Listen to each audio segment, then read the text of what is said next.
The At Your Instep podcast is brought to you by Comic Town. Check them out at www.worldofcomictown.com or search for Comic Town Gaming Center on Facebook.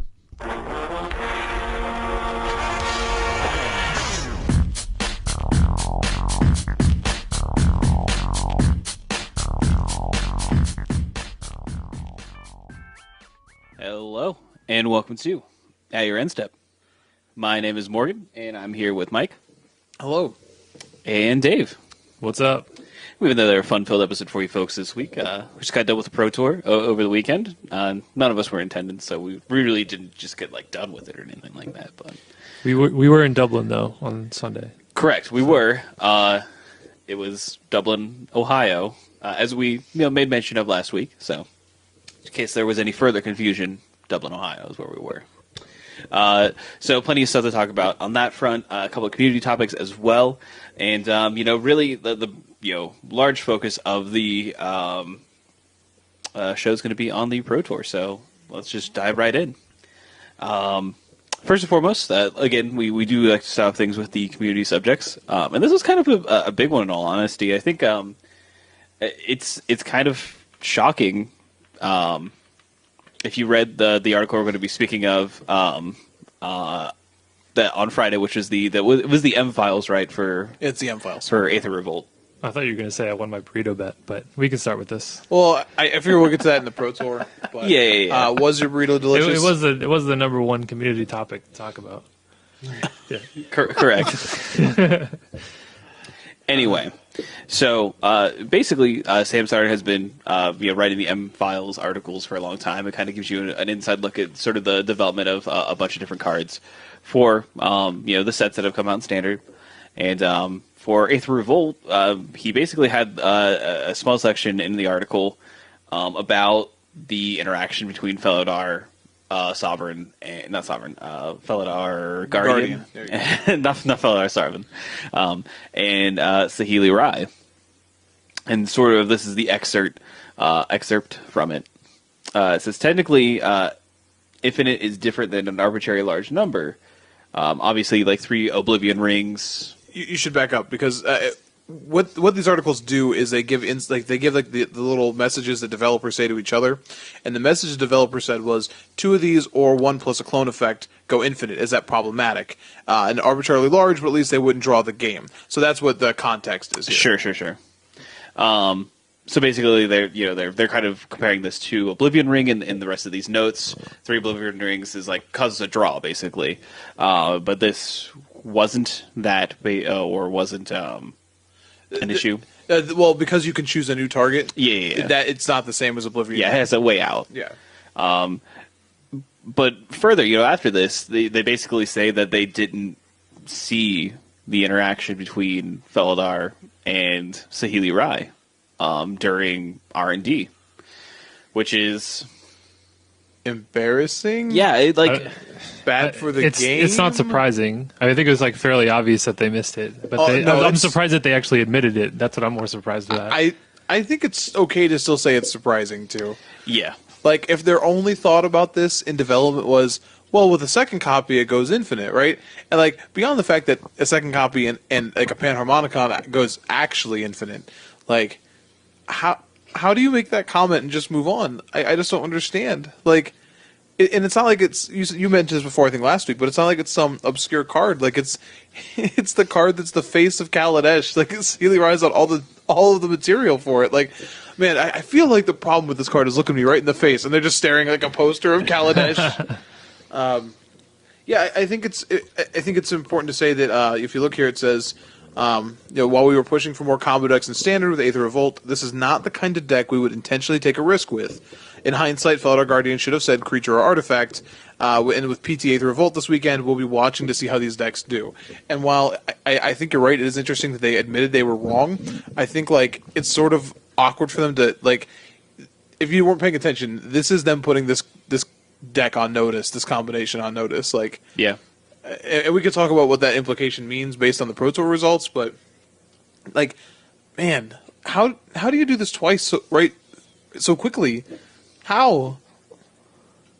What was the first one? Well, we read an actual quote from one of these articles when they were discussing the Emrakul ban about how they weren't trying to see how fast they could get Emrakul out. Right. Like vehicles like Smuggler's Copter and like you can argue even Heart of Kira now, I understand. Anytime there's a new card type, essentially, that has historically been pretty hard to balance and develop. You know what I mean? You had equipment show up, and then you immediately had Skull Clamp, right? Like, oops, sorry everybody. Well, with new card types, they want to. They fall into this weird thing where they don't want to push it so it is broken, but they want to push it so it is played. You don't want it to suck. Like you want it to actually get played. So I mean, I understand this is also an issue of like how much design space you have in certain areas. So when you do come across pure new design space, if it's just so bad you don't play it, then that feels awful. But so vehicles I give more of a pass on, but like this isn't even like a vehicle. No, but that's what I'm saying. Like I'm like as far as like so Smuggler's Copter being a mistake, I'm not as like shocked as it being a mistake. Yeah. But like when you print a gigantic 1313 monster that people will want to cast, how do you not spend time trying to get it out as fast as possible? Right. And then here, when you make something that has such obvious combo potentials, I understand there's a lot more Magic players than there are R&D members, but like we mentioned before, Twitter discovered this within minutes. But their entire R&D department that designs all the cards, oops. That is literally, their job is to do this, to find it. To figure out the metagame. I think the most egregious thing is that these cards are in the same block. They're only one set apart. Clearly, we need to bring back block constructed so that they can figure out these issues. It means like this never even happened in Limited. No one accidentally like had a Saheeli Ryan and a Feldar Guardian and was like reading it and went, "Wait a minute." Wait. Like, yeah. I could understand if Saheeli was in battle or something like that, and like the sets weren't like close together, and maybe you didn't test them as much together. But when you have a block, I would imagine, like you said, at least testing out the limited environment to make sure all the mechanics mesh well together, and like, everything works. It's just weird, and like obviously, like Sam's awesome. Like we've had him on the show here before, but I feel like I gotta feel bad for him. I'm assuming he and R&D are feeling a little bit of heat on this. You know what I mean? Having just like had bans, like in the fact that there's probably a good chance we're going to see another. Like being honest, so accidents will happen. It's not like this is like something to like lose your mind over, but like reading the "oops, we missed that" statement is just like, I don't know, melts my brain a little bit. Yeah, I mean, in all honesty, it kind of does make me lose confidence in the team that is testing this game, and obviously there are slip ups and stuff like this, but this is the first time in like Modern Magic since we had like Callblade, that we've seen standard bannings, if I'm not incorrect, and no, you're right. It just feels like now we're having a small bubble where it's just like, oh, well, we apparently couldn't do our jobs effectively enough, and we're going to have to like cut a lot of things out of the format, which is so weird. Because I guess obviously like Magic goes on a curve. They increase power level goes up, power level creep, and then usually they try to reset it, which has happened time and time again for the most time. So it seems like maybe by trying to increase the power level, they just like turned the knob to 11 and shouldn't have. Lost another drummer. Yeah. But I mean, we were kind of discussing this before the cast, but even though this deck is on watch and they were going to watch how it does at the Pro Tour, I still think that this is not something they can let exist in standard. This is something. If this is something that they miss, then they either are going to have to, put something in Amoket to counterbalance it, or they don't. They can either try to scramble and fix it, or just get it out of the format and not have to worry about it. Yeah, make no mistake. You might not have seen a whole lot of Saheeli combo decks at the top of the standings at the end of the Pro Tour, but it definitely warped the Pro Tour. Oh yeah, the Spectre was real. Yeah. So either like you have this oppressive thing in the format that is not good due to people constantly having to metagame around it, or you actually cut it out of the format and allow it to not have to worry about this thing that shouldn't have existed in the first place. And here's the thing: so like, you're probably not banning Saheeli Rai. No. So you're banning 2 uncommons in a row. Yeah. Too strong. I mean that's better for. I mean, I guess Saheeli without the combo isn't much of a money card, but it is a mythic that could potentially see play. I have to check again, but I was looking today. I'm pretty sure the price of that card is already going down. Oh, really? Yeah, like despite the fact that it was 25% of the Pro Tour metagame, like I think people are like nervous about the writing being on the wall. Either that, or like maybe people just think that the deck's not good anymore.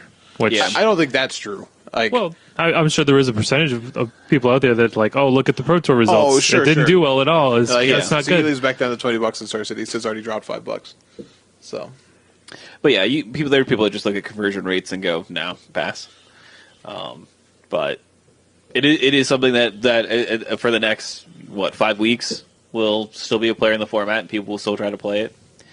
And so be wary of it still, but just know that when that next announcement comes down the road here, we on this podcast won't be surprised to see Felidar, not Sovereign, Felidar Guardian on that list. Felidar Sovereign, really surprised. Felidar Sovereign still fighting the format. Alternate win conditions too strong. Oh man. Oh wait. Oh, maybe that's it. Maybe all Felidars are just alternate win conditions. That's clearly it. They just oh my gosh, trying to maintain flavor with the Felidars. The flavor text of Felidar Guardian is like it's difficult to get one to trust you, but it's worth it. There you just go. Saying it's worth it. Clearly. So moving on, the last thing we really wanted to talk about here on the community subject was some of the new Enter the Battlefield mini documentaries that got put out for the Pro Tour. There was one about the Madison crew, and then one about the great one, the Dark Confidant, Bob Maher. So those were premiered at the Pro Tour and now are available on YouTube. So definitely, if you haven't seen them yet, check them out. They are great. I've only seen the Madison one, but the Madison one was really awesome. I've only seen the great one. How was that? Was it awesome? It was short. It was like 7 minutes or something like that, but it was pretty cool. It being about such a narrow, just being about a person. Never say narrow when we're talking about the great one. I mean, like, it's only a person compared to like regions. Is he only a person? I think so. He's also a card, technically, I guess. Okay, well, there you go. So, he's a powerful wizard. He is a great and powerful wizard. I understand that. Have we said his name yet? Yeah, I said Bob Maher. Oh, okay. Never. I didn't hear you say it at the beginning. I was hoping we could just keep this going along with just like... Oh, no. Yeah. Sad times. So if you don't have, Ravnica Dark Confidants, do you think that, Bob Maher looks like Skrillex? It's not true. Oh, man. Alternatively, if your favorite song is Bangarang, keep them. Well, that's pretty much it for our community topics. Before we move over to the competitive segment, we all, of course, know what this weekend is. It's game day. Go down to Comic Town. They'll be having game day events on Saturday and Sunday. They are $10 events, and I believe they kick off at noon. So you don't even have to wake up that early. Just roll in anew with your new hot standard deck. Crush some fools. Get a play mat. There's going to be a uncommon full art card, which is going to be Trophy Mage, that is handed out to all players. And then for the top 8, there's going to be a Yaheni's Expertise that you will receive. That it's all full art and shiny. So you saying everybody gets a trophy? Mage. Everyone gets a Trophy Mage. So again, these are pretty nifty events. Get some cool, unique cards, and come play some standard with either what you were playing before the Pro Tour or what the Pro Tour inspired you to play. And you can, of course, find out more about these events at Comic Town Gaming Center on Facebook. So, Pro Tour Aether Revolt happened this weekend. It's in Dublin. If you're in the Eastern Time Zone, you probably slept through most of draft, which is fine. And then you got to wake up and then watch Standard, which is really what we're going to be talking about.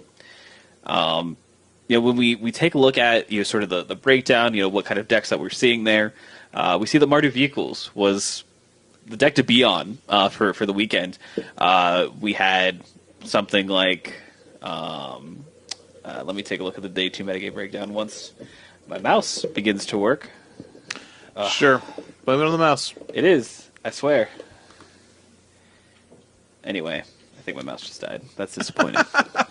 So we had There you go. Dave's got the pickup. we had 400 let's say so 425 players total in the tournament, and we had 266 returning for day 2, and let's say we had 95. I think Mardu Vehicles was the most played deck at 95 total in the tournament, and 72 of them made day 2 for a 75.8% conversion rate, which is pretty absurd. Yeah, I mean, we're at that point in time we're like talking about like a Cobblade like levels of like representation and conversion from the Pro Tour. Yeah, and sometimes it's easier to see, other archetypes that have very high conversion rates but maybe aren't played as much. So, for example, you see Black Red Aggro had a total of 9 players in the tournament, and 8 of them day 2, so it's 88.9%. But you talk about the most played deck in the field had one of the highest conversion rates. Yeah. Then, that's typically, you don't see that. Right. The next, most represented deck that we have kind of tells a different story. So we have Jeskai Copycat Control with the 72 players playing in day 1, and then only 26 of those players actually converting to day 2, bringing us to a 36.1% conversion rate. So we can see that, the metagame, prepared for this type of deck and archetype. And they came to find that Mardu Vehicles was definitely good against the Jeskai decks, and still had game against Black Green, which is one of the other most represented decks, but also better performing than Jeskai. So we have 2 flavors of Black Green. The Constrictor was definitely the more I guess we would classify this as more of like an aggressive bend of the Black Green lists. Had 66 in day 1 and then 45 going over to day 2, so 68% conversion rate, which is pretty good. And then Black Green Straight Delirium fared a little bit better, but had a smaller player count actually playing them. So I wonder how they broke that down, because we saw like in the first couple of weeks there were Delirium lists that also played Constrictor. So I wonder how much overlap there was between these. Yeah, I don't know the specific differentiations between them. Yeah, it must just be like minor cards, but I assume that actually both lists may have even played Constrictor.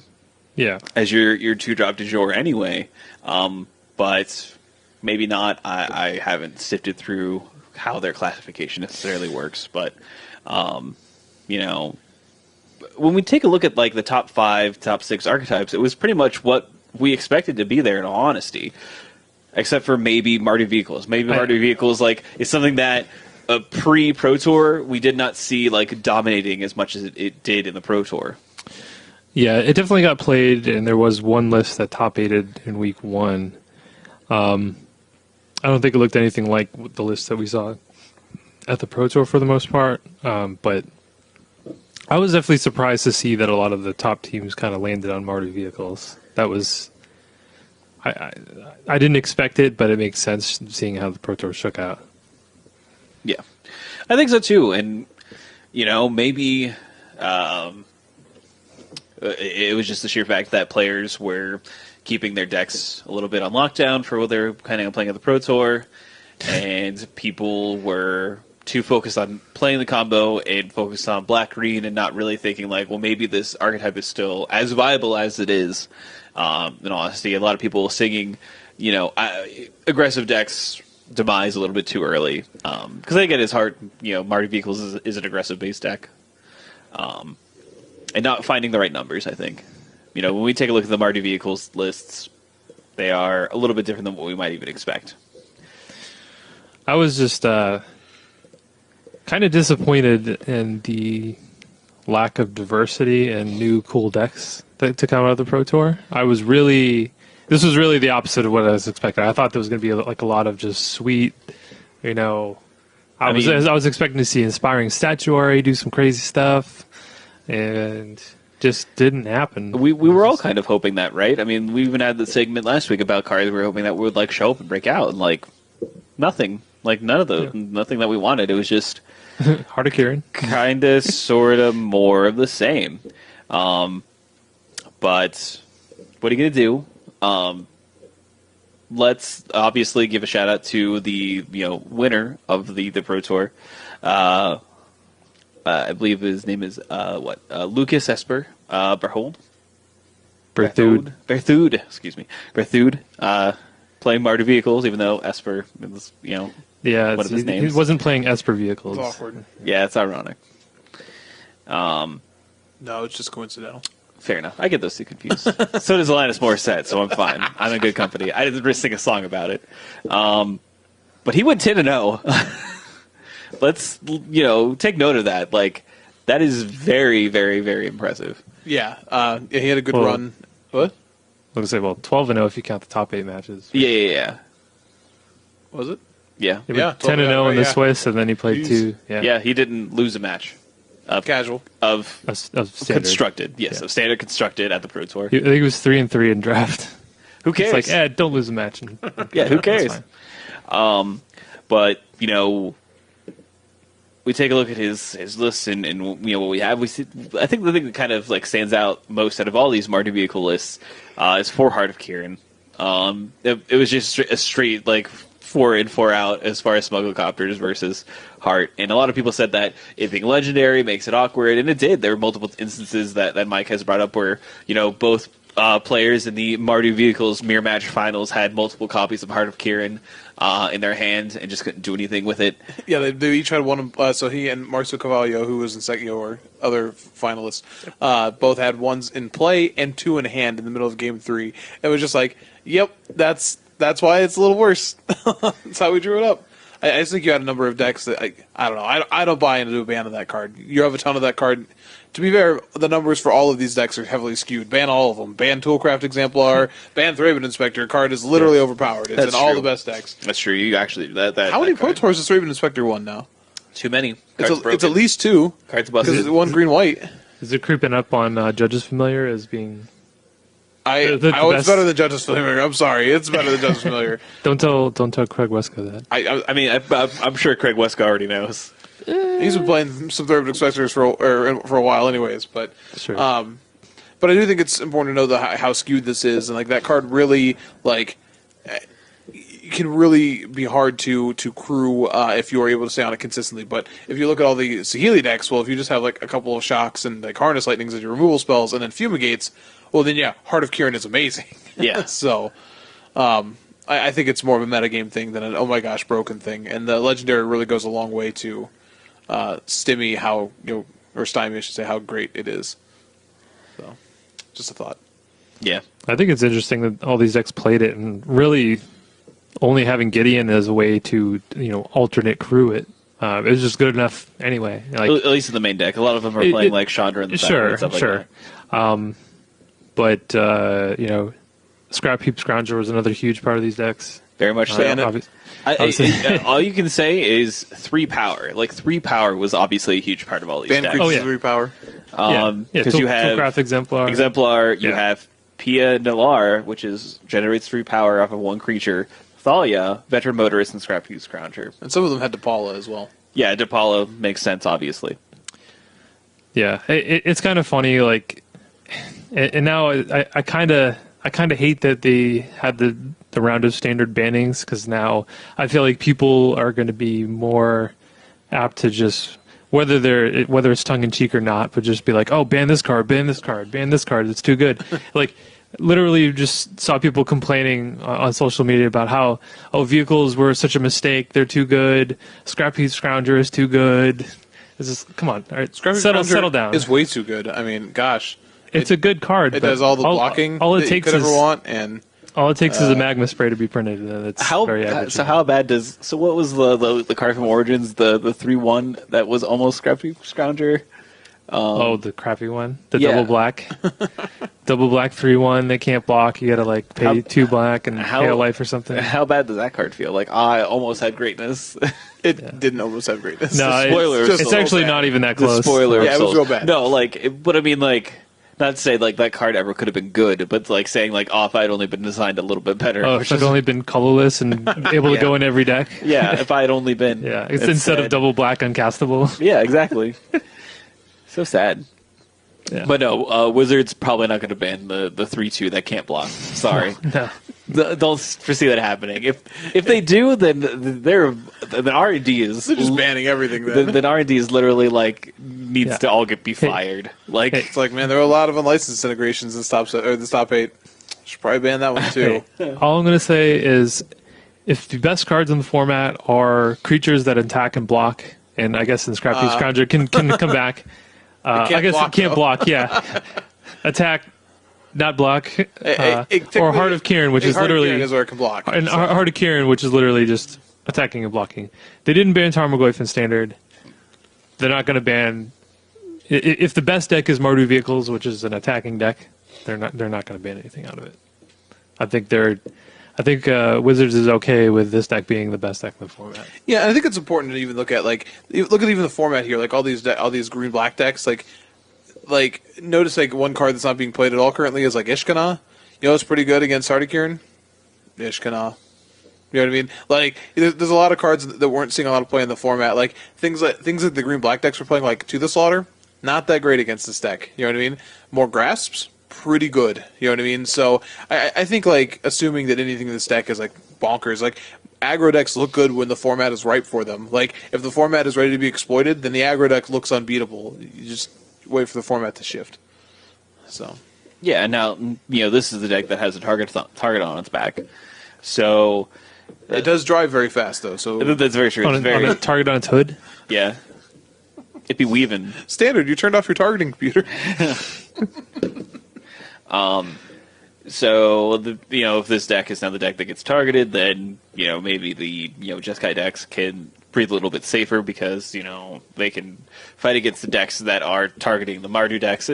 It's a whole cycle. It's something that that we can see evolving necessarily. Now, I don't know what happens come ban season if we do see Jeskai, the copycat combo get neutered. So we'll have to wait and see that for that. And I'm almost kind of just so we do have Standard over the weekend. We do have Pittsburgh, I believe. Yeah, GP Pittsburgh.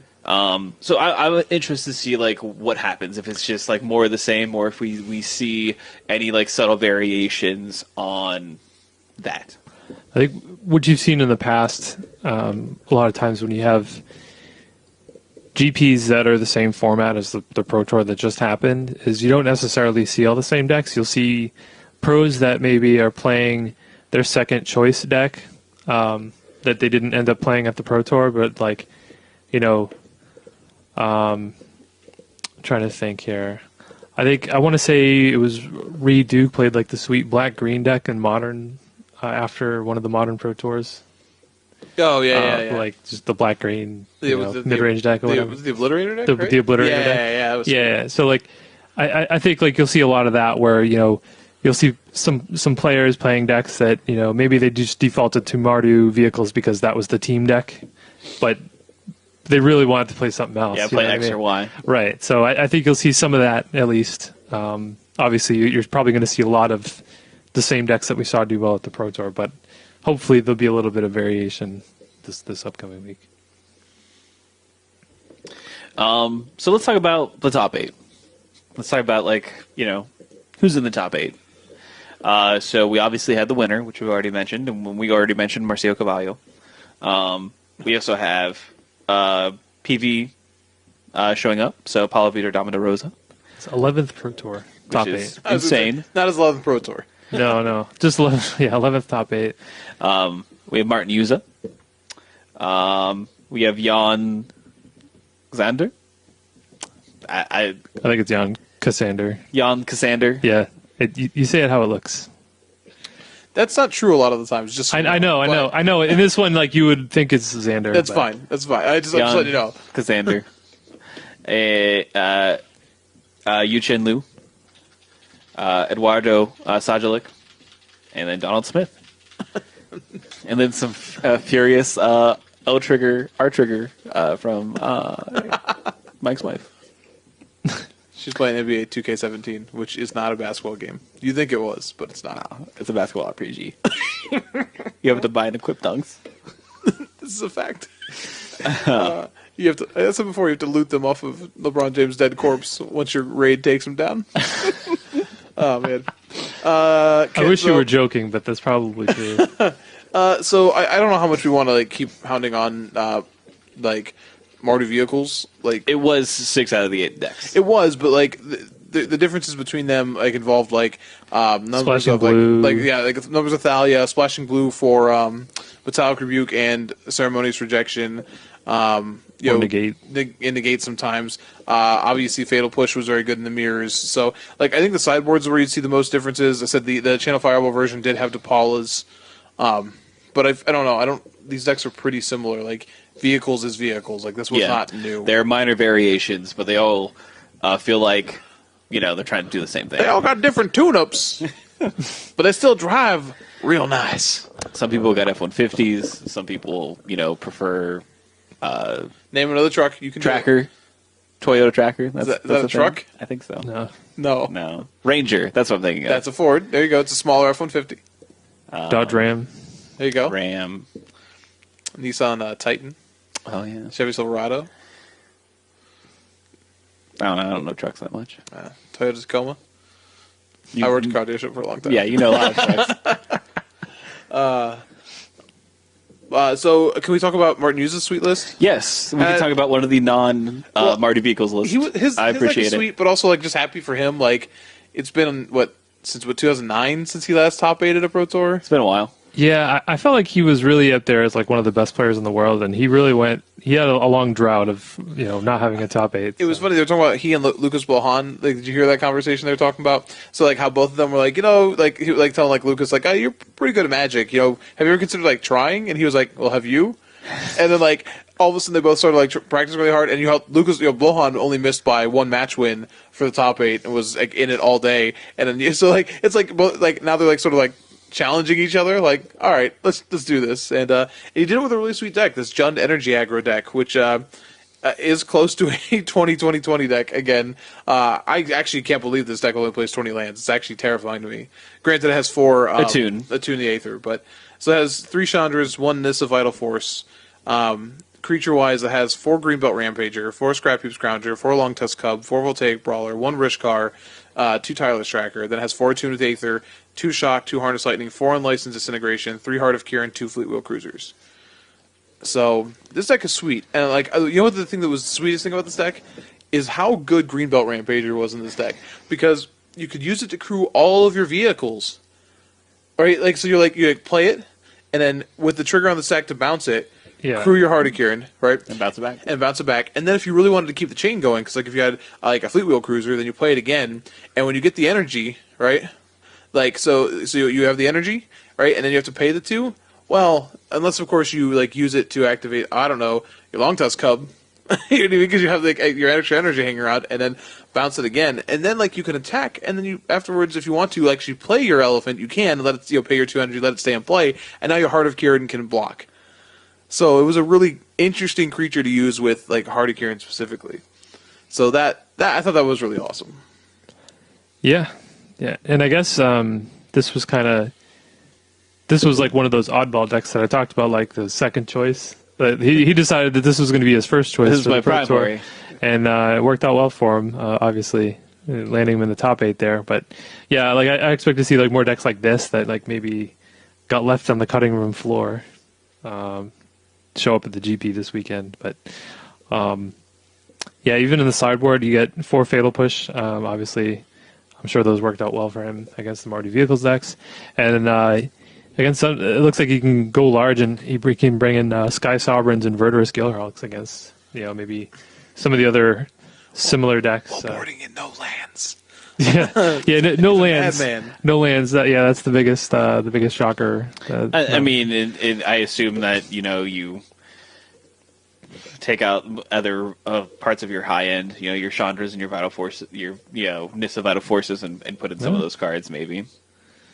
It is more Nissa Vital Forces also, and more Chandras. But I mean, I feel like the same deck, the deck you're bringing in Sky Sovereign is probably different than the deck you're bringing in more Nissas. Sure. I don't know. I like this too because it definitely seems like you can cater it to a direction you want, and it's just kind of nice to see forests and swamps and no constrictor. You know what I mean? Not that the Constrictor would actually be bad in this deck. Like, energy's cool. But, just, seeing a player of his caliber doing this well and sort of, freeing himself from the shackles of, like, what has been deemed sort of like, oh, if you're playing Black-Green, you're probably playing Constrictor, right? It's like, no, we've got a lot of sweet cards here. And I think this is sort of the next iteration of what the all-in, like, red-green energy deck would look like. You know what I mean? This one cuts the combo element out of it to allow some removal in, right? You still have a lot of the similar creatures that are fairly powerful, like Voltaic Brawler and, like, Long Tusk Cub. You know what I mean? But you're using it more for some value, not to blow out your opponent, which lets you play a different kind of game. Yeah, and I think you mentioned just, like, the straight-up red-green energy, I guess you're referring to like the pump spell one. Yes, it's the Pummeler deck. This deck is a little bit. The creatures are more robust and can stand up against cards like Walking Ballista, which I'm sure that was a high priority on people's radar. When they were thinking about cards that were going to be highly played at the Pro Tour. Yeah, notice he doesn't have the pseudo Dark Confidant in this one. The 2/1. Yeah, I mean, honestly, the black is like, it looks like it's just for Disintegration and Fatal Push. So, I mean, it's essentially a red-green deck that's, splashing for some black removal spells. Sure. So I kind of get that. It makes sense that he wouldn't play black 2-drops because he can afford to not have the black mana. Until the mid game at least. So. I bet this deck pretty consistently would have black on turn 2 though. Like you have 9 black sources and 4 attunes that you play on turn 1 if you really want to. But I'm just saying like the Siphoner being an X1 as well like adds to what you were saying about the dying to Ballista. So maybe not worth it. Also, it's probably not great against Mardu vehicle. Like, that's if they expected Mardu vehicles to be as highly played as it was, then I think it was the right call to not play that card. Yeah, I think that's why, like, again, going back to the Elephant, too, Greenbelt Rampager is really well positioned against most of Mardu vehicles. Like, outside of, like, Heart of Kirin, which flies, everything else is, like, a 3-2, you know what I mean? Or a 3-1, and something that's, like, a 3-4. It's like, oh, no, I just kill all your guys, and then I stay alive. Mm-hmm. You know what I mean? It's very, very mana efficient. You got to feel pretty good about that, so... Though you did mention Heart of Kirin, it is awkward against that card. It certainly is. Don't get me wrong, but because it can't attack into it very well. But no, I like this deck, and I was happy. Out of any of the decks that did very well, like top 8, top 16, this is the one that had me the most excited, and this is the one that made me sort of make a sort of like questioning look at the rest of the format. Be like, I know these decks are here. I know you guys came up with things that weren't Mardu vehicles, and if we didn't have stupid cat beasts running around, you would have played cool decks. So I'm going to blame Wizards for that one. Take that. They're easy to blame. The teams get a pass this time. Is that what you're saying? I think the teams definitely get a pass. Like if you're going to say that the teams were somehow a failure on this, like no, I disagree entirely. Like.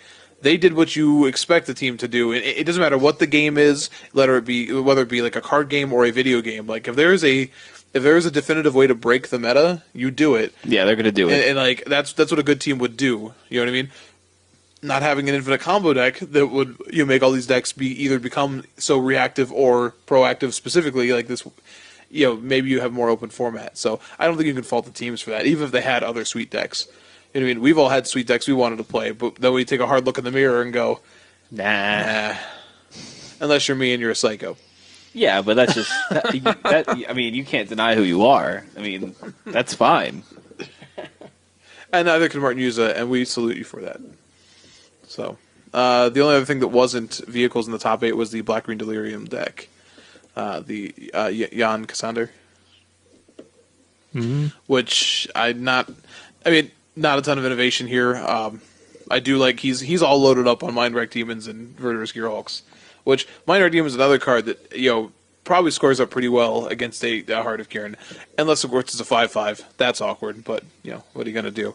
And obviously Walking Ballista is pretty good against the vehicles deck, and you saw a number of them really try to shift away from certain things. Like they're still playing Toolcraft Exemplar because of how good the card is, but you don't see them playing. You don't see them going out of their way to do things like. Whereas before, you might have had them see like servo strategies, or even like our friendly neighborhood Bushwhacker. Like anything that has that X1 on it is just kind of like, you better scry me 2 and have 3 power, or get out. Yeah, have some other value. Yeah.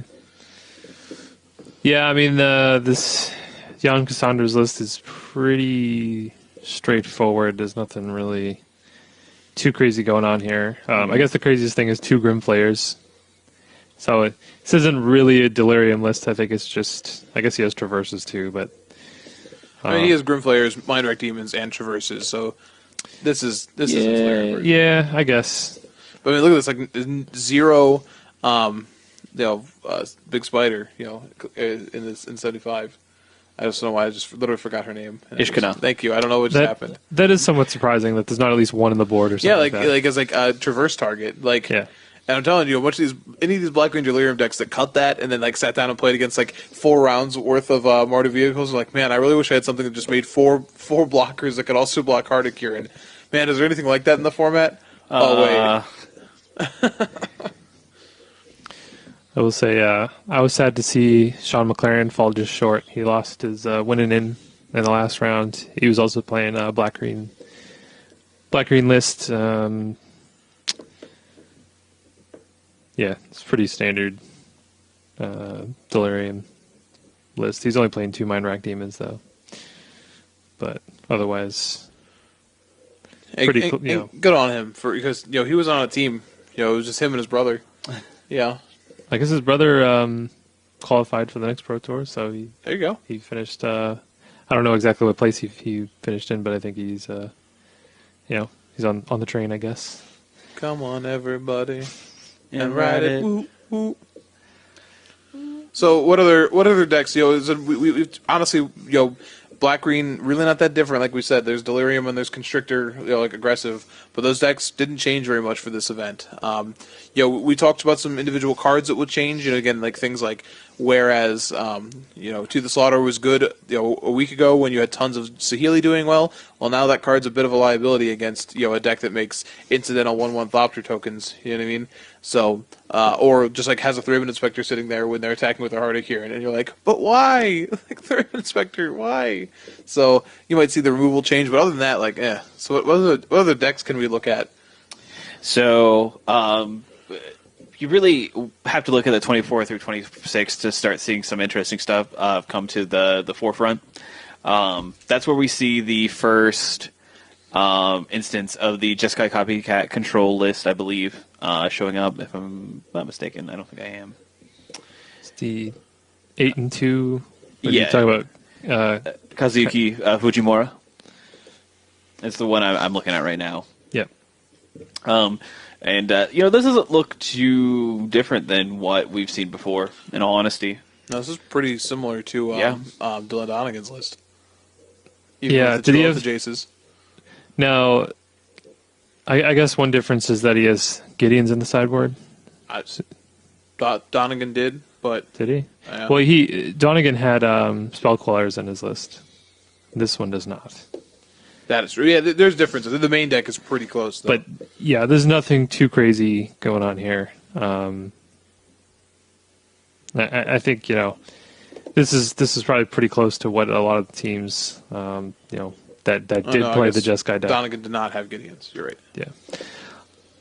So, nothing too revolutionary, I guess, with this. I do like the continued use of, and you saw a couple of decks doing this with the Oaths with Feldar Guardian, but Oath of Chandra specifically, anything that does a Flame Tongue Kavu impersonation feels pretty good to me. And I think a lot of people would have been happier if Flame Tongue Kavu had 4 toughness. So there's that. But I think what you saw this weekend, Fumigate was actively bad this weekend. The way that people play Mardu vehicles, you don't have to overextend. You just need enough creatures to crew your vehicles, and then of course Gideon. There's a lot of board states that Mardu vehicles presents that Fumigate's just actively bad against. Yeah, Scrap Heap Scrounger. Comes yeah. back. Yeah. So you saw a deck that just took a look at the holes that the other decks were presenting and really drove through them fast. It saw the green light. It was like, I'm going to go. Beep, beep, beep. Yeah, exactly. Sorry. As Mario Kart, they... No? No, I got it. Okay, good. That's fine. I know. Got Lakitu. Following you around. Taking pictures of you. Let's see. What else do we have in this we had a couple black-red aggro decks do pretty well. Yeah, so... that was another deck that kind of popped out. Before we leave the Was there an X2 list or? There was the Sultai Delirium control. Yeah, I definitely want to talk about that Oh. before we Yeah, left. they're both X and 2. Good. I just want to make sure. I'm trying to. Where's it at? Oh, well, let's take a look at the Sultai one since that's where it was at and is red. Because I'm trying to find the red-black one. And there it is. The Sebastian Pazzo. Yeah, we had 2. They had Sebastian Pozo, and Samuel Tharmottenham. Both played red-black aggro. Where did it go? So let's talk about this really quick here. Because I can see how similar they are. So Sebastian, they both had Forerunner of Slaughter, which I thought was pretty interesting. If you remember Forerunner of Slaughter, that's a red and a black for a 3/2 devoid Eldrazi drone, and you can pay 1 to give target colorless creature haste until its turn. And I will say, is Hardikiran colorless? yeah, I was gonna say Hardikiran being colorless and getting haste is pretty impressive. But Sebastian's list only had 2 Hardikirans, while Samuel's list definitely went for the 4. Yeah. How about Weld Fast Engineer? Yeah, but is that a card you expected to see? Well, Morgan and I actually tested a little bit before the first open, just to see, and like the trigger's powerful as long as you don't miss it. But well, Wow. We'll talk about that.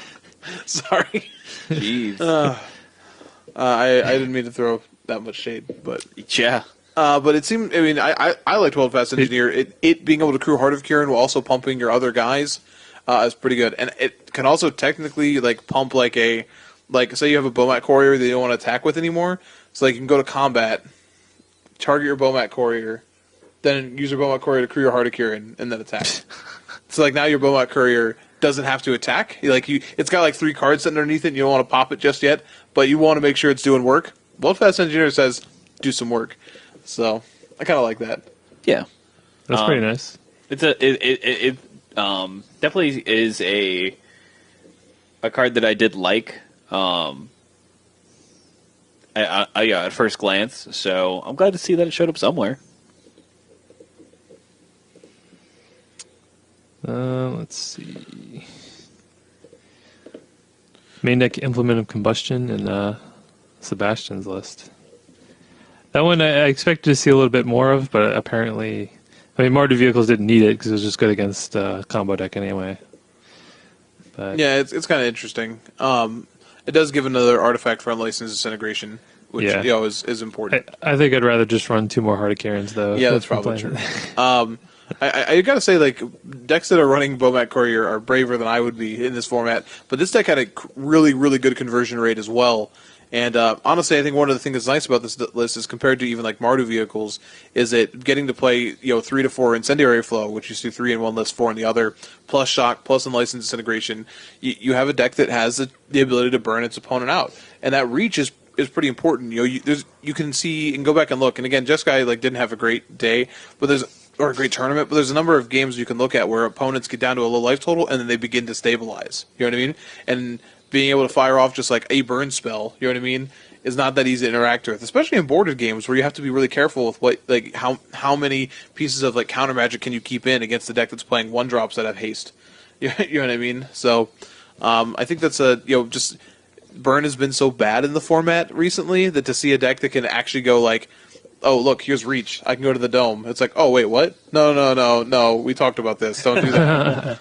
You know what, though? I feel like just the burn spells, it's not that far off. If we get one good burn spell, I feel like, that could be...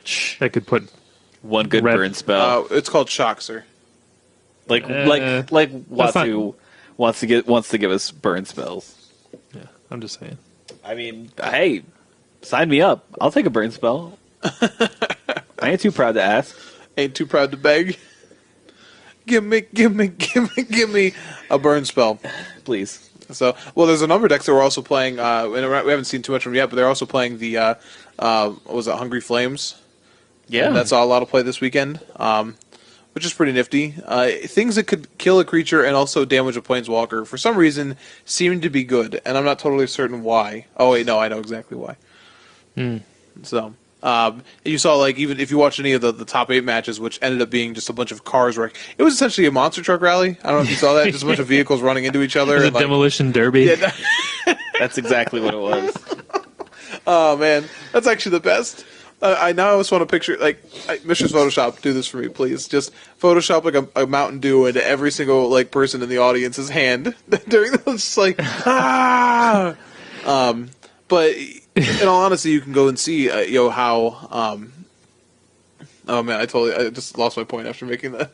Yeah, no. The car smash into each other's joke. Lucas Esper Bethune is just like, since he was undefeated, he didn't have a scratch on his car. He was just hanging out in the corner. Apparently, everybody else destroyed each other. Well, no, see, he was able to pull into the garage and repaint his car, which also fixes his car. At least according to Grand Theft Auto. yeah, that's how that works. And also, you can get away from cops that way, too. This is true. Yeah. And unfortunately, Smuggler's Copter couldn't get away with the cops. But hey, what are you going to do? I will say, what I was going to say, though, is like you saw, like, combustion used multiple times, like where people would set up like a Gideon and then like would use the Gideon to go 3 to crew their Hardikiran to block for the so the Gideon wouldn't die and just get blown right out by combustion. You know what I mean? Like, oh, kill your guy, 3 damage to your planeswalker. License disintegration. Oh, I'm sorry, disintegration. I was like, combustion engine? I don't know. I've got nothing. But like, so I'm saying like the spells that would deal damage to creatures and players were pretty important on the weekend. Yeah. So yeah, sure. Sultai control real quick. Yeah. I didn't even see this one. So. Morgan, tell us about it. So too slow. Sorry, I was looking at the red black deck. No, you're fine. I'm just messing with It's got Gear Hulks in it. Yeah. So this is June Ishihara playing it, and yeah. So we kind of see the typical things we would see in a like Delirium list. We have Ishkana, we have Tireless Tracker, we have Torrential Gear Hulk. I mean, wait. What? hold on a tick. But that's kind of where this oh my gosh deck you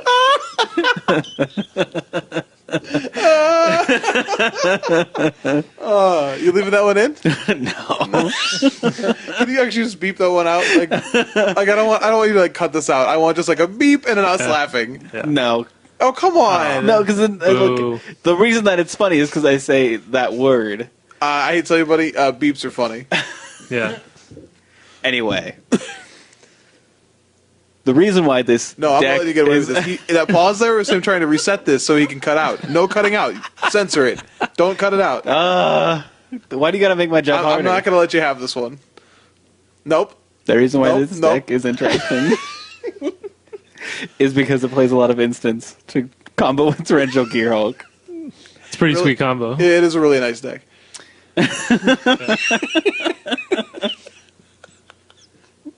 It's got a real high curve. All the way up to 6. Oh, man. Anyway. I was just going to say something there. I'm not going to. Yeah, that's for the best. I'm not going to say because it. then he would have to cut things out. Yeah. We don't want to escalate the situation. I'm just going to leave it alone. Sorry about that, folks. Slip of the tongue. My bad. Anyway. But yeah, I think like this is an interesting way that you kind of can go with Delirium. It's a little bit off the beaten path, obviously. But we already saw a lot of people playing with To the Slaughter a lot. And, being able to rebuy all of these very powerful instants with your Torrential Gear Hulk is something that's already been working for Jeskai Control.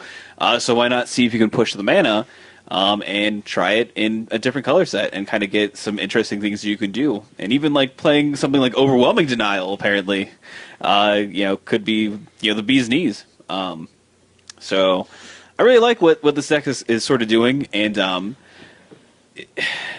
it just kind of works on so many different levels because you have like things like Vessel and Nascency that may put some of your instants in the graveyard, but then you just kind of like combo off your Torrential Gear Hulk. It's got a lot of like synergies that you wouldn't necessarily think are good in these colors, but still work. I think it's important to note that like this is a control deck. Ostensibly, it's playing 24 lands, and obviously you have 4 Traversible and Walled. But like I think Vessel and Nascency, like you're totally right. You're okay with dumping your spells into the yard to find your land, or later in the game, like dumping all the cool spells to take the Torrential Gear Hulk. So like if that card looks awkward here, because it did to me at first too, like recognize that like you've got to make sure you hit your land drops, and it's not playing Anticipate like the Jeskai decks are.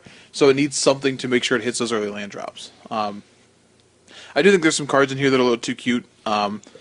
The Overwhelming Denial to me seems way too cute. I get it. Like, you win your counter war, which is cool, but that feels like a sideboard card to me.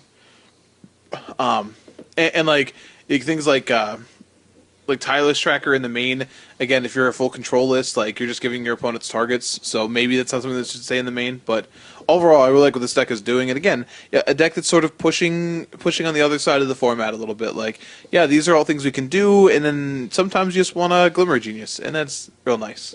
And for the people who like Jeskai so much, like you lose the combo here, but you gain like instead of trying to play Shocks, you get Fatal Push. Yeah. You know what I mean? Like, your Harness Lightning, hoping you can hit for 4, hoping your Aether Hub already gave you an extra energy, or you could just play Grasp of Darkness. Like, that just feels so much better. This feels like Jim Davis's blue-black control deck that's trying to be a little bit more proactive. Sure. Like you're playing, tireless trackers are a way that you can pressure somebody, if they don't have the removal spell. It just has...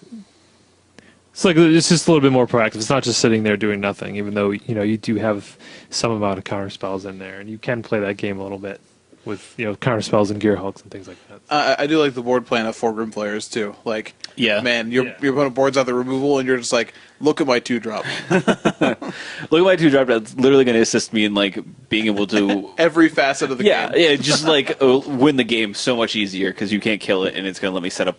Like this is the deck that allows you to really ponder with that card fairly effectively, which I think is really, really nice. Now, I do want to look at a 22-point list, which I know that Mike probably wants to discuss as well, which is Marcelina Freeman's Black Red Zombies list. Yeah, whoop whoop. Zombies in the house. So this is sort of a combination of the list that Mike was playing as well as the list from Richmond. And I kind of like a lot of what's kind of going on here. I don't necessarily like the more expensive sideboard cards that are in here, which I don't own. I like that less, but only because I don't own them. I'm good friends with a Dave who has Kalidas, so that helps me out. Yeah. Do you know any good friends? Oh, no, Dave also is a good friend that has Chandra, Torch of Defiance, and that. Don't you have those? No. I sold them. I thought you lent them to Jordan, and I got them back, and then I sold them. All right, well, Dave, I need a good buddy. I have those too. Yeah, that's right. I don't know any friends with Leon in the Last Hope, though. That is I have one of those. Yeah. Oh, man, that's exactly the number that he would need. So yeah, this is sort of a melding of the two lists. Where I said before, like I didn't like 4 Fatal Push in the main. He went back to Unlicensed Disintegration, but he also added the second key, and he also had the 1 Descended Mindbender.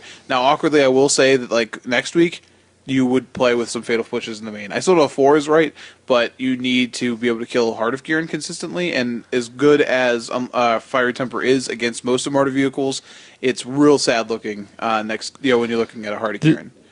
This deck is running 4 Lightning Axe, though, which... Yeah, there are a lot of things you want to discard anyway, so you don't really mind doing that. I actually like that a lot because he's still cutting a Cathartic Reunion, which is a really powerful card in this deck, but where the other deck didn't make up for the discard outlets, the Lightning Axes here help him make up for the discard outlets. Because, there's nothing as swinging against that deck as like, all right, I'll Lightning Axe your Heart of Kieran, pitching this Haunted Dead, and then I'll bring back this, use my Spirit to block, and then trigger my Amalgams, and then go to my turn, and now I get to attack. And it's one of the best lines for the deck. So, yeah. And it does seem to be that Descended Mindbender sort of earned its spot main deck. It seems like it. I would disagree for next week, though. I would not play one in the main. If you want like I said last week, this deck does actually beat up on Martyr vehicles pretty consistently. But I would if you're going into a Martyr vehicles meta, I want Pariah number 4 over Mindbender number 1 in the main. Just because it's so it is so good against Martyr vehicles, like when they crew things up, and it's one of the best things to allow you to like mess up their board and take out their Gideon, and it leads to the swings that just win the game. So, but yeah, I'm really happy to see this. And Black Red Zombies had 6, if I look into the metagame again, 6 decks. 2 people played it and had a 70-some% conversion rate. So either 4 or 5 of the 6, whatever, got through. And this was this is 7-3, right? It was the 7-2-1. 7-2-1, right? So I still like where it's at. Obviously, there will probably be a little less blue to prey on, so you've got to be aware of that. But yeah, I'm glad to see the deck did well. And overall, when you're looking at comparative choices that you can play in Standard, this is still one of the cheapest decks that you can put together. Absolutely, it is. And I would also I agree with not playing Heart of Kieran's this week. Last week I said you could do either. You don't. Your Heart of Kieran's aren't better than theirs. Oh, so no. I totally agree with not playing Heart of Kieran's now. It's really cheap, except for all the expensive cards that you need to borrow from me. Well, so in the sideboard, like I didn't play Chandra's or Liliana, and I don't think you have to. I know. I still think it's that just funny Chandra that is an awkward sideboard card. You do not have consistent access to double red on turn 4. Yeah, so, you don't after playing the Kalidas deck. for sure is expensive. You look at this deck, like Kalidas is the card. But I know. I just think it's funny that we were just talking about all the cards that you needed to borrow. And then you're like, Yeah, oh, I mean, it's like, really easy to build. Comparatively within the format, did you though. have Yeah, all of yeah. them?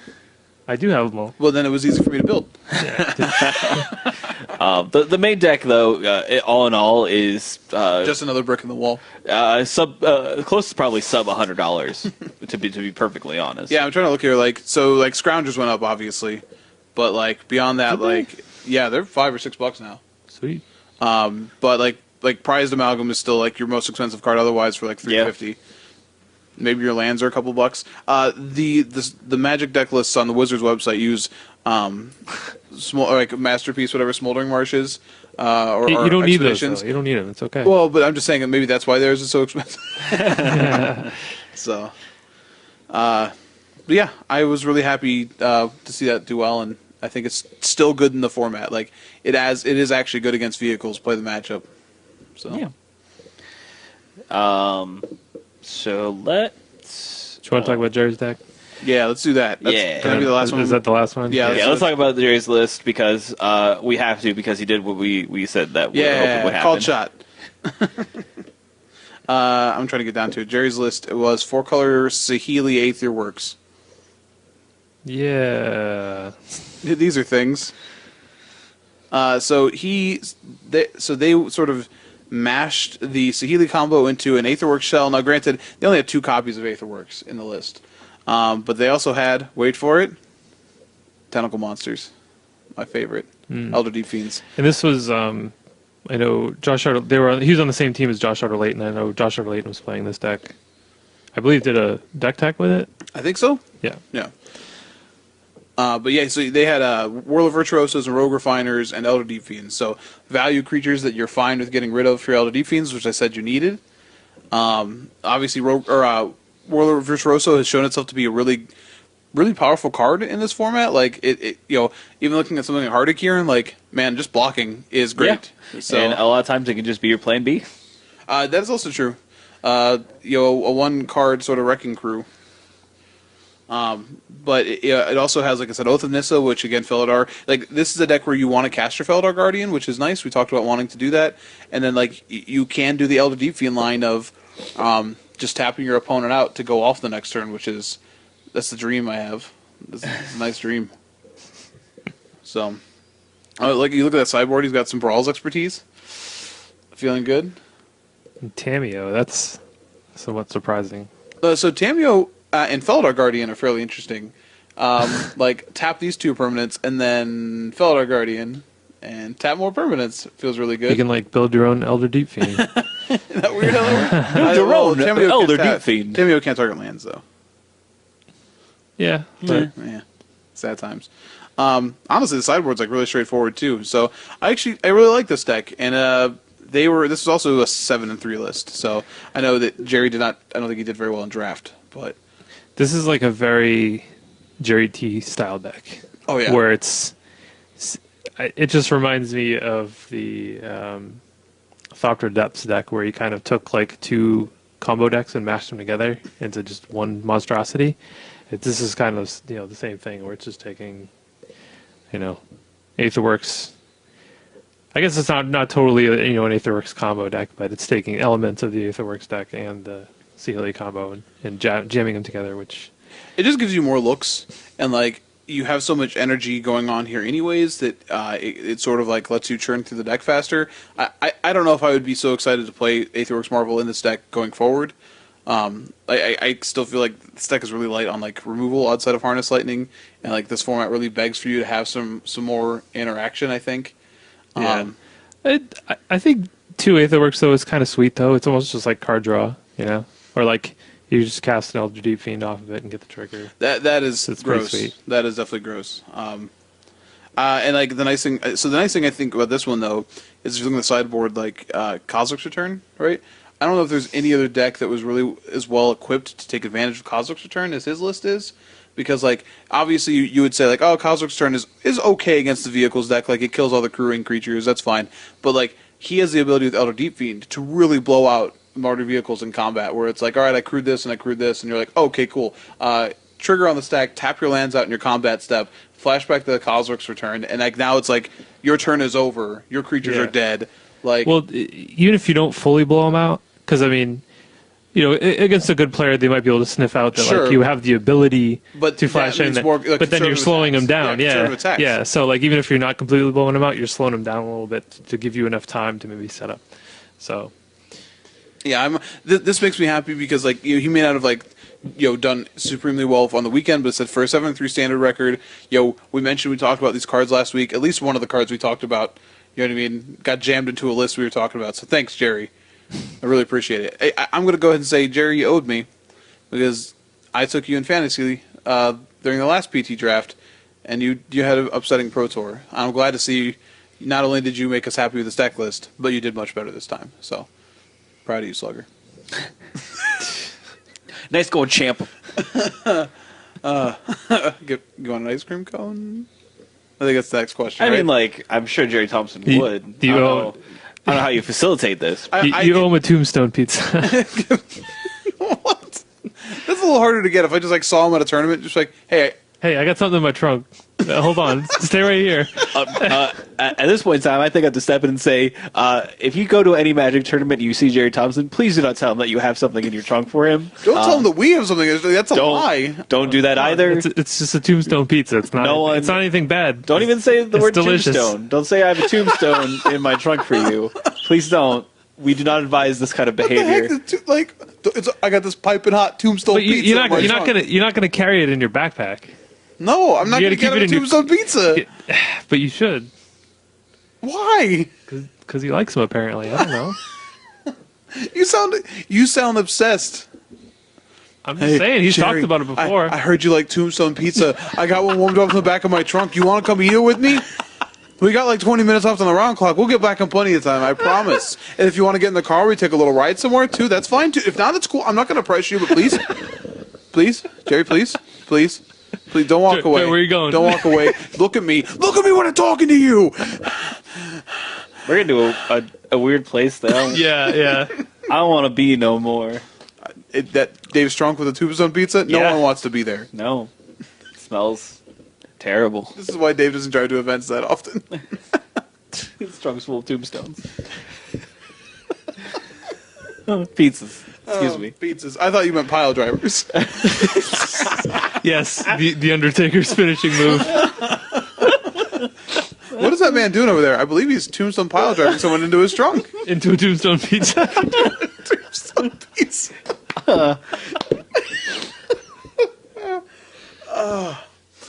Wow. All right. So that was the Pro Tour meta. Some other stuff happened at the Pro Tour. Yeah, you're not wrong. Do you want to talk about that? So let's talk first, I guess, about Brock Parker, who was disqualified after round 5. So the way they explain this is essentially that Brock had played a Heart of Kirin, so it had summoning sickness, and he crewed it, and then his opponent believed that he had tapped his Scrapyard or Scrapheap Scrounger to attack for 3, not crewing the vehicle. So his opponent took 3 damage despite him not attacking with a creature, and then Brock wrote down 4 damage deducted from his opponent's life total as if he had attacked with the Heart of Kirin. And then through investigation, it seemed that Brock knew that there was a discrepancy and had no intention of fixing it, and he got disqualified for it. So we've talked before about some disqualifications that sound like, okay, I could see how a mistake was made here. How is that redeemable?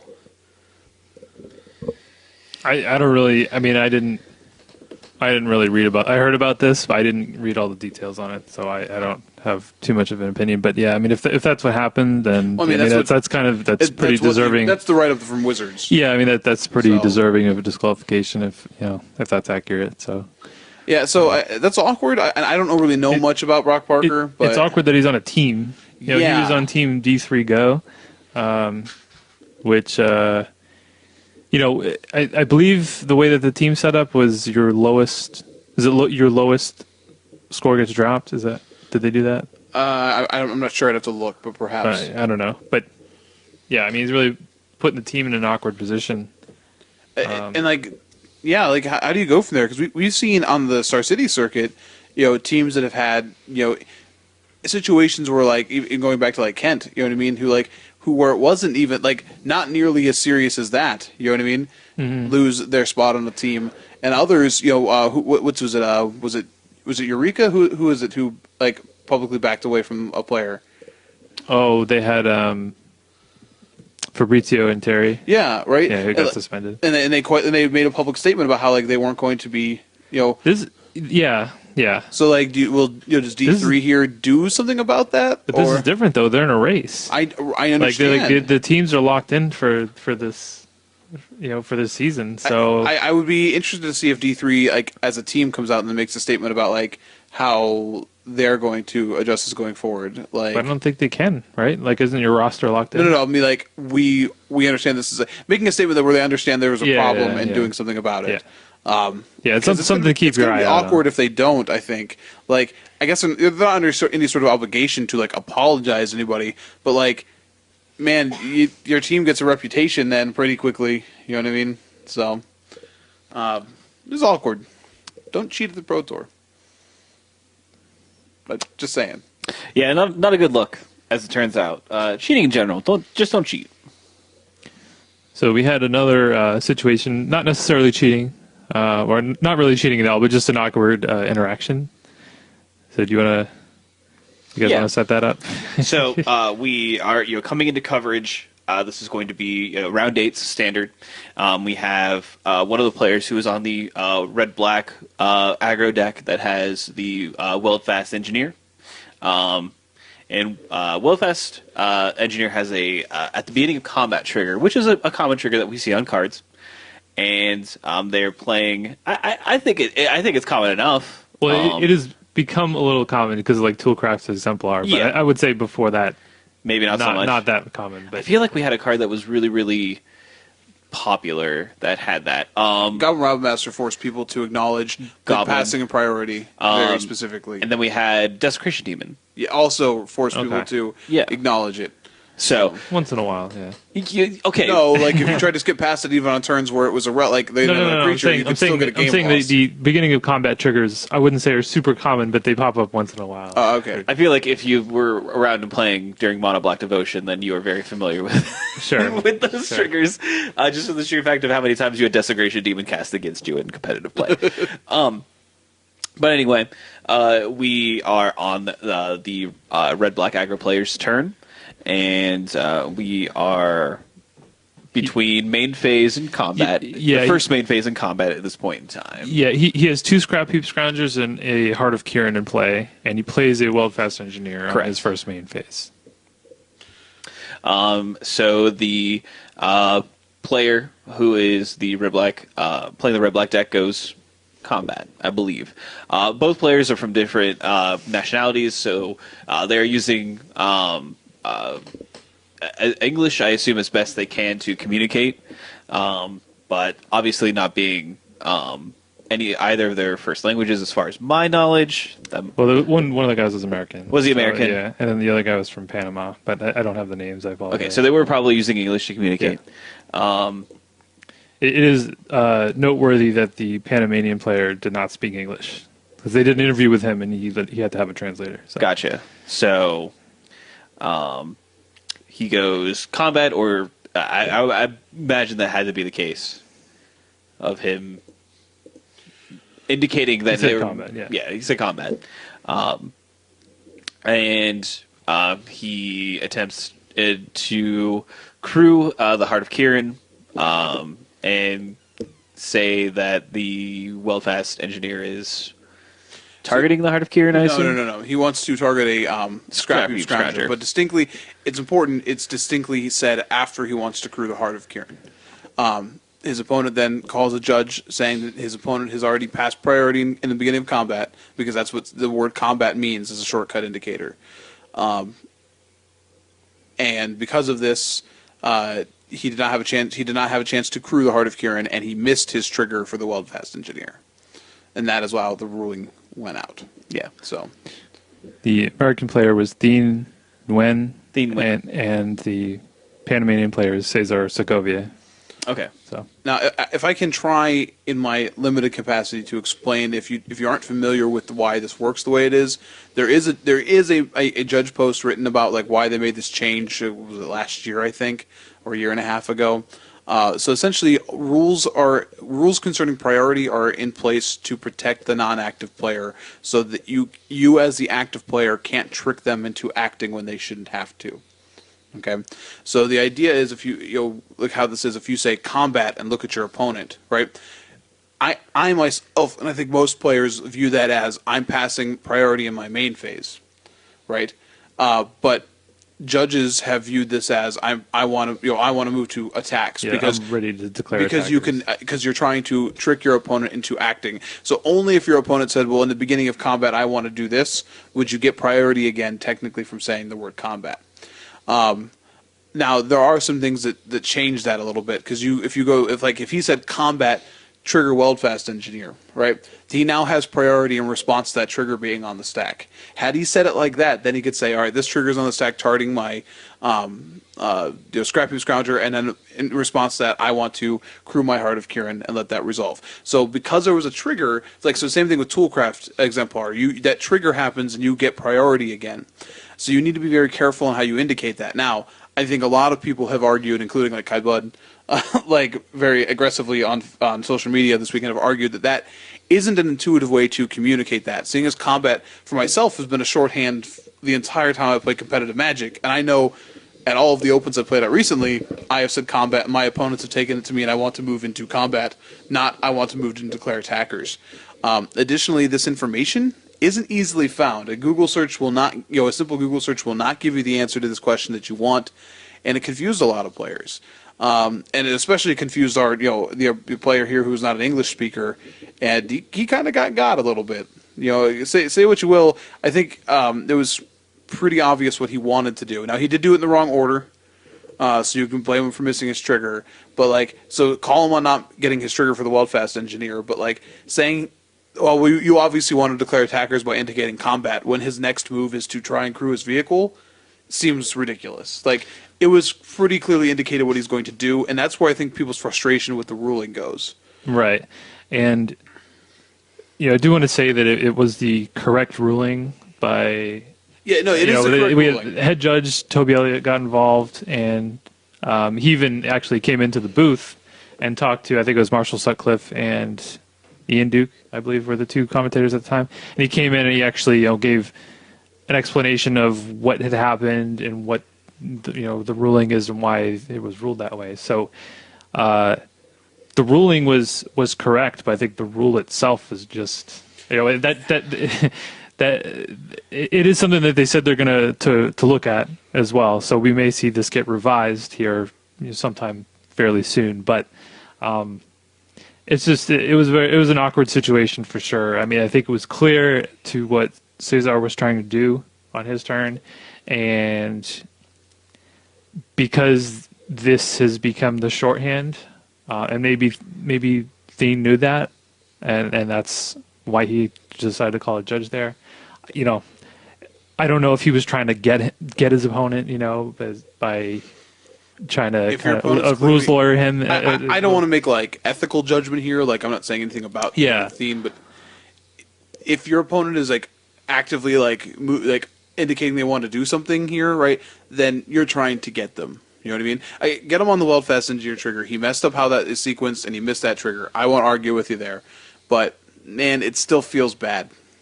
Yeah. Now, I think there was an article on TCG Player today that was essentially discussing the Pro Tour from a casual's perspective. So, just from someone an outsider who would like to tune in and watch Magic on its biggest stage, right? But isn't necessarily a competitive player, and wrote about how awkward that interaction is, and how as a casual player that would be really for himself. He said all I could think of after watching that was, wow, this is why I play Commander and not competitive, and I couldn't blame him for his reasoning.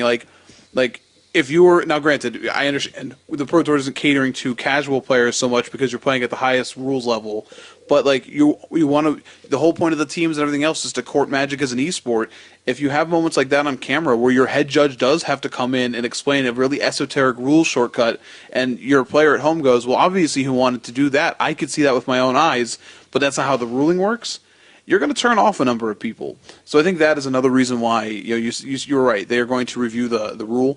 I think that's another reason to do it. You know what I mean? You should be worrying about the viewer. Things should make sense. You know what I mean? If your opponent misses their trigger, they miss their trigger. But saying combat and then deciding that is no longer how, because like think about that. You're talking about these players from different countries. This is not a shortcut that is just like. Oh yeah, everybody knows that. Yeah, I didn't know it. Like what? So I remember reading that article and talking with a few people about it because I hated it, but it's not like it stopped me from doing that. So like if you're wondering what you should do now when you're playing competitive Magic, for the time being, you should say something like move to the beginning of combat step, right? Or like I'm passing priority in my main phase. Like say things like this, to move into it because it's weird. And as awkward as it is, it's like I don't. When I'm in the middle of a game and if I'm thinking about a lot of different things, I don't want to have to think about how should I phrase this so that it's not, and here's the deal. So that it's clear to my opponent. How often? Think about yourself in the last few tournaments you played in. Do you still just say combat? Oh yeah, that's all the time. Yeah, your opponents understand that too, and that is why I think that this was a bit. This was angle shooting because if so many of your opponents accept this, and I guarantee you, a lot of players in the Pro Tour accepted that as shorthand as well because they understood what was going on. That it does sound like you might be trying to get somebody, but it's just awkward and frustrating, and just like one of those things that like when you have a game that's has such an esoteric rule set, such a specific and huge set of things that can be done, can happen. You're gonna have things like this that need fixed. So, and I feel like with Toby Elliott kind of speaking the booth, and like hopefully that's something that they want to do. To maybe avoid these situations in the future, which I think will be best for everyone. But you can't have your game being broadcast to people who may not understand what's going on, and then and you saw this on Twitter. Them telling like Cedric Phillips or and the handy channeling Cedric Phillips screaming in Twitter and saying cut away from the judge call and everything like that, which is hilarious. But you can't do that because I think that really does make players not want to join this. Not want to buy into this game. So can we talk about something good now to finish this up? Because now we got real negative there. Yeah, go ahead. Teams are awesome. Yes, I think that is a ubiquitous sort of feeling. They're great to be able to track people and see how they're doing collectively as a team, and it was a good first showing, I believe, and hopefully they continue to improve what they are doing with teams. But yeah, I thought it was great, and it was really awesome to see everyone's logos. Even though I think the proxy guy on Twitter definitely threw some shade at him, saying that he's available for logo design, and his rates were reasonable. So. I think the other thing, if you watched from the booth, any of the times they were when you had players on the floor, when I was watching Hagon talk behind him, I was like, oh, there's card hoarder, all the way across the room. You know what I mean? And that was not me looking for them. It was oh, there's card hoarder, and I was like, oh shoot, I caught myself brand recognition. You know what I mean? That's a real thing. You know what I mean? Yeah. There's a team. Obviously they're not one of the more high profile Pro Tour teams yet, but they're there. You know what I mean? And so I think that was cool. And then as lackluster as the matches may have been in the finals, the team element to the cheering. You know what I mean? And how pumped all the Dex teams were. I think that was just because there were a lot of Brazilians in the top eight. But all the Dex teams, you know what I mean, are all essentially the Brazilian players. So that element of it was really cool too. You know what I mean? And I to be fair, I did feel somewhat bad for Marcio because he's still a part of that whole testing group. So he had to be on stage and people hugging and stuff because they're happy for, they would. I think they would have went crazy if he won. They would have, but he still had to be. I'm imagining the Arrested Development when they had the Michael Cera Snoopy jokes where he's walking sad next to everybody. That's exactly what's happening there. And I know there are some people out there who would say that they don't feel bad for him at all for losing back-to-back finals, and I get it. I understand why. Schadenfreude is delicious, but that headspace would not be fun to be in right now. No.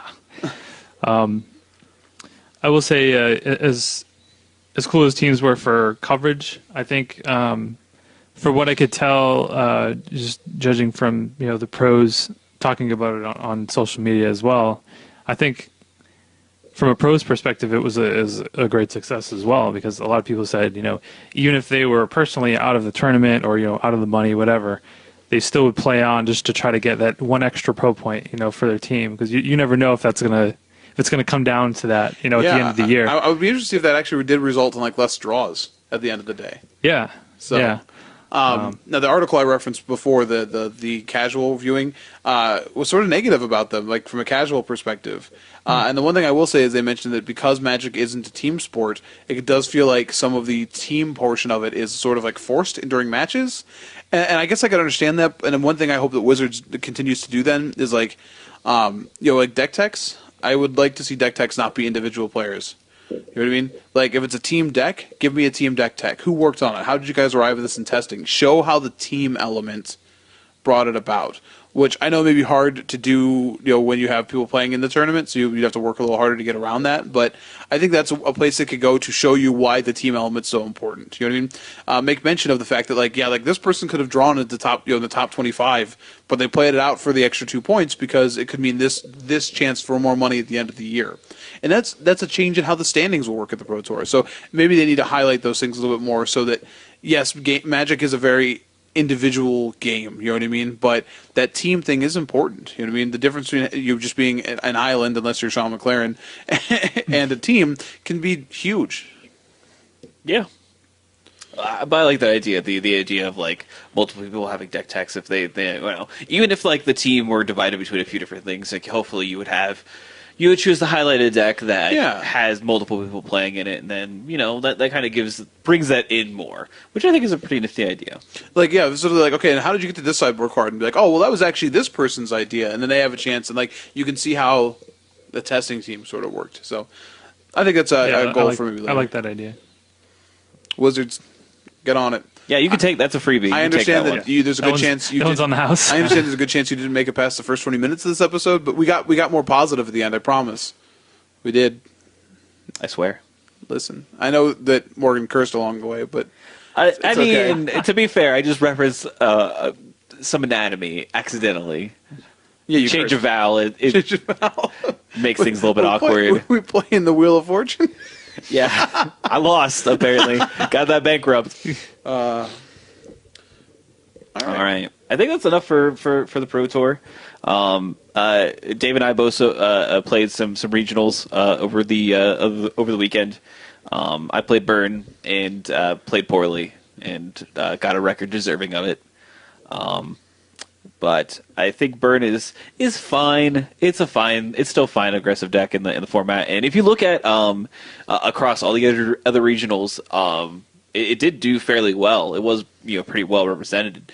So I don't think the deck is bad by any stretch of the means. I just think that I was not playing very well for regionals this weekend. But Dave had a little bit more success than I did. So I'll let Dave talk about his weekend.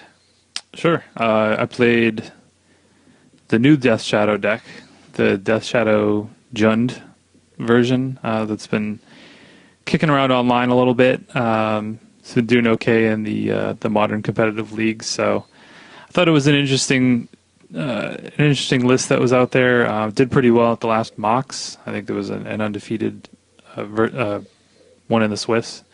So pretty much just picked up a version of that. I didn't really change anything. Just found a list online, decided to play it. Went 6-2-1. So I actually ID'd in the last round to lock in the top 25 because I did not have a way to top 16 even with a win. So ended up with the ID there. But yeah, I played against. So the rounds that I did play, played against 8 different decks. So I was able to beat Lantern, Traditional Jund, Grixis Delver, Abzan Cord, Eldrazi Tron.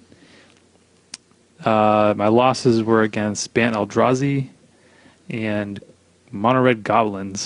So Hilariously enough. hilarious. Yeah, I wasn't prepared for mono red goblins matchup, so They get you. I ate some goblin grenades. But yeah, it was a lot of fun. It was a fun tournament. Hit the cap.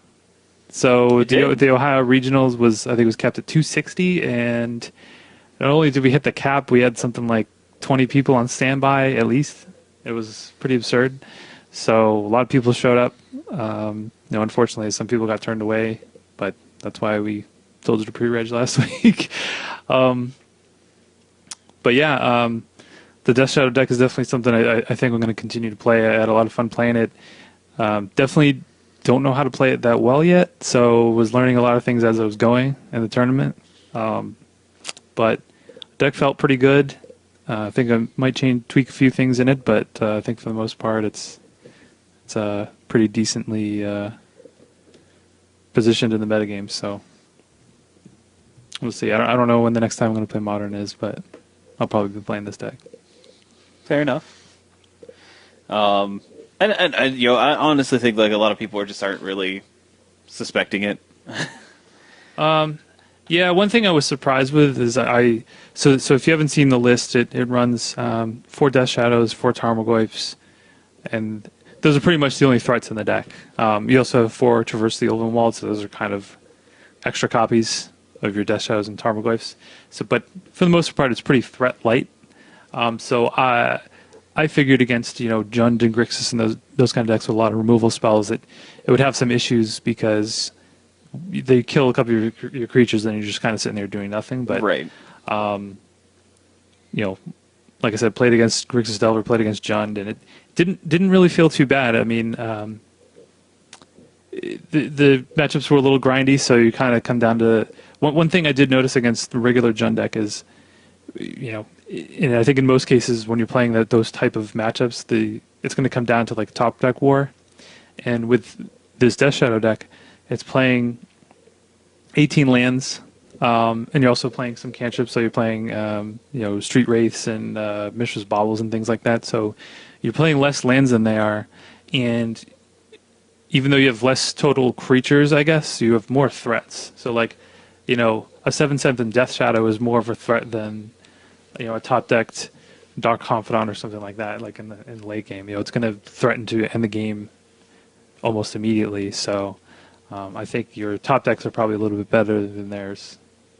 So that's something I didn't really think about at the time, but that's kind of how it played out, at least in that matchup. So I was taking a look at the top 8 from that tournament, and it seems like we already knew this, but like Bantha Eldrazi seems to be the new favorite in Columbus. It was actually run by won by Through the Breach, which also had 2 copies in the top 8. But I wanted to mention one of the Bantha Eldrazi. Well, first off, shout out to Noah Stromberg, who's a really good guy in the local community, and his top 8 also playing Bantha Eldrazi. Undefeated in the Swiss. Is he really? Yeah. He was 7-0 and then I think double draw on top Wolf. But I want to talk about Robert Holt's list for a second of Bantha Eldrazi, because his 75 has 2 Nissa Vital Force in it. Yeah. And I gotta tell you, I really like Nissa Vital Force. Like the one in the main, like it's literally just a 5th Reality Smasher if you want it. It comes down and makes a 5/5. But it also like this is a deck that like returning a permanent to your hand is obnoxious, right? Like. Man, like, oh man, do I need another Reality Smasher? Okay, let's get that. Oh, do I need Drown of Hope? Let's get that. Oh, do I need Engineered Explosives? Let's get that. So, man, this, I don't know, I really like that tech. I don't know, I like Bantha Eldrazi as a deck, just because like I sort of like the curve out mid-range deck. Shocking, I know, but I've not been able to play it because I don't have Noble Hierarchs. Someday, my pet. So, good. Bantha Eldrazi is like my new Abzan. Your new nemesis. So, yeah, because when I played Grixis Delver for so long, like Abzan was always the deck I could never beat. And now Bantha Eldrazi is now the deck I can never beat. I think I'm like 0-7 against it lifetime or something like that, including Jeez. in that tournament. So I'm sorry for that. Yeah, it's a fine deck. I mean, it's not like it's ban worthy or anything like that. It's just really annoying. They they always rip the Reality Smasher or whatever. It's really the Stubborn Denial. The Stubborn Denial's on the board. That's what you get. Always gets me every time. I gotta say, I think, this version of Eldrazi, I'm actually fine being a good deck in the format. I think it's kind of refreshing just having a deck that wants to play creatures on 1, 2, 3. It keeps some of the other decks honest. So yeah, this is one of the most fair things you could be doing in Modern. So well, okay, I don't know if double temple draws are maybe not fair, but yeah, those are then it's on par with the rest of the format. So. But I just want to point that out. I thought this of Vital Force is a really sweet addition to a deck that's so permanent based, and being able to have some selection over what you get back is just oh, you killed this Drowner? That's weird. I'm gonna get back. So plus I still have this Nissa you have to deal with, and there's enough grinding matches in the format where Nissa could be sweet. So yeah, it's and you're even playing Acceleration in those kind of decks, and it's just sometimes getting that out early is good enough, which is pretty sweet. Yeah. But I would encourage everyone to kind of take a look at some of the other results from regionals, especially with Baltimore coming up. If you kind of want to get a feel for, what Modern looks like regionally speaking, it's a good place to kind of see what you should prepare for maybe in the format. Modern's wide and open. You're never going to cover everything, but hopefully you can prepare for what you can, basically. Yeah, we have some Modern GPs on the horizon as well. I believe it's the same weekend as Baltimore. I think we have GP Vancouver. I think that's right. I couldn't remember if it was the week after or the same weekend. But anyway, there's a couple Modern GPs coming up, so we'll see what the format looks like on the grand scale. I guess the grandest scale we're going to get, because we don't have Pro Tours anymore. That's very true. All right. Well, I believe that's everything as far as our show is concerned. So let's head into the wrap-up. We have GP Pittsburgh over the weekend. It's going to be standard, as well as your game days at your local store, which definitely encourage everyone to go to if you're not making it out to Pittsburgh. None of us are going to Pittsburgh. We have Baltimore next weekend for Mike and I, so that's going to be our big travel thing. And GPs are just too dang expensive.